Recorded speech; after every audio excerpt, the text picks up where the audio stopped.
I will leave you guys with this. I used to work for this terrible corporate hellhole. And one day I walked into work, my boss, she approaches me. Right before we're supposed to have this big meeting, and she goes, hey Derek, I need to talk to you about the company dress code. And I'm like, is it because I'm dressing too sexy? She's like, kinda. And I'm like, what? She's like, well Derek, whenever you stand at your desk, sometimes you like to stretch out, and your gut ever so slightly hangs out of your shirt, much like a fat baby. In this story, I was not wearing undershirt, so it was just, my front ass hanging out. And let me tell you, if you want to be insulted or broken at work, have your boss call you a fat baby. Mind you, this was a 400-pound Latino woman who, when she wore polo shirts to work, she wore them with a little Tasmanian devil symbol right there. Not a little horse or an alligator where it's supposed to be there, a little Tasmanian devil. So anyway, I walk into this big meeting, and I'm sitting there, and all my coworkers are sitting there from my department, we're all sitting there, we all have these manila folders sitting there in front of us, and I'm like, fuck it.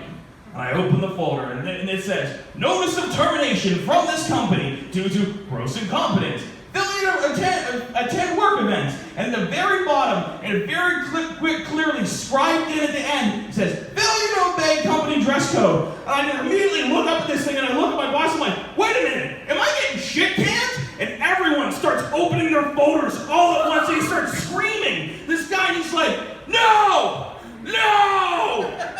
It was supposed to be a surprise!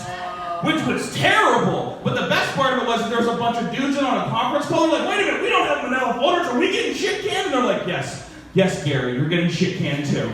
Everyone's getting shit canned. Anyway, flash forward a year and a half, okay? Year and a half later, I'm messed up out of my mind. I'm like, I gotta get a new job. So I go and I apply to this new job. I walk in, and the lady's like, wow, Derek, you're really good at this, you're very handsome, you're super qualified for this, it's like an awesome job, a bunch of fringe benefits, there's like hand jobs on Fridays, crazy job. It's like, Derek, the only thing I need you to do now is I need you to take a drug test.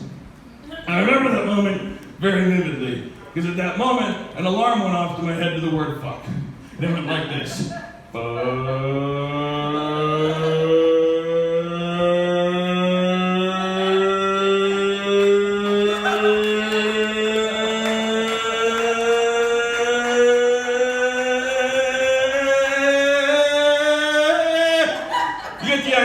So I'm freaking out, and I go back to my roommates, and I'm like, what am I going to do? And they're like, well, I don't know, you can try to bribe her. And I'm like, with what money? I spent it all on drugs and alcohol. They're like, okay, that's good. Maybe you could get somebody's urine. And I'm like, yes.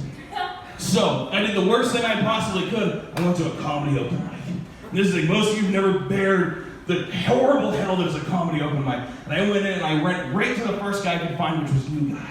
Listen, there's a lot of weird figures you deal with at a comedy open mic, and I walk up to New Guy, and I say, hey, I don't know how to ask this to you, but can I have some of your urine?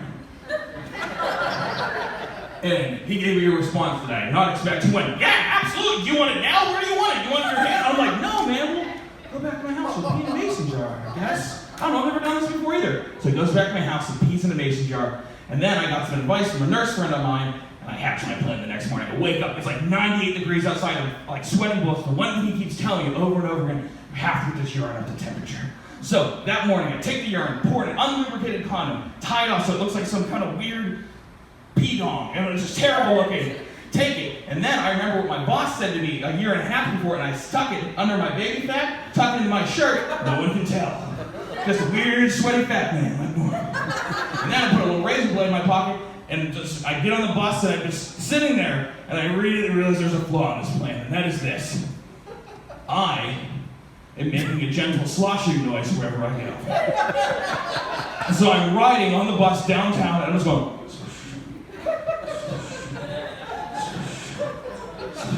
just like some kind of weird pea marsupial just up in here. And this woman at one point, she gathers her two kids who are sitting across me, close together, she's like, you stay away from that fat man, he's broken. So anyway, I get downtown, I walk into Quest Diagnostic. The moment they open, I'm sweating bullets. It's 100 fucking degrees outside. This thing, I have a heat wrap around it. I'm trying to get up the temperature. I'm freaking out. I walk in, the lady's clearly telling me I'm freaking out. She's like, she comes around, she gives me a back rub. She's like, baby boy, you're gonna beat this test. You're gonna get this, you're gonna get this new dick. You're gonna go to the next show. No one's gonna call you a fat baby. I'm like, how do you know about that? That's fucked up. And she pushes me into the bathroom. Second I'm in there, it's like game face, like bow, bow, bow, bow, bow, bow, bow, bow, bow.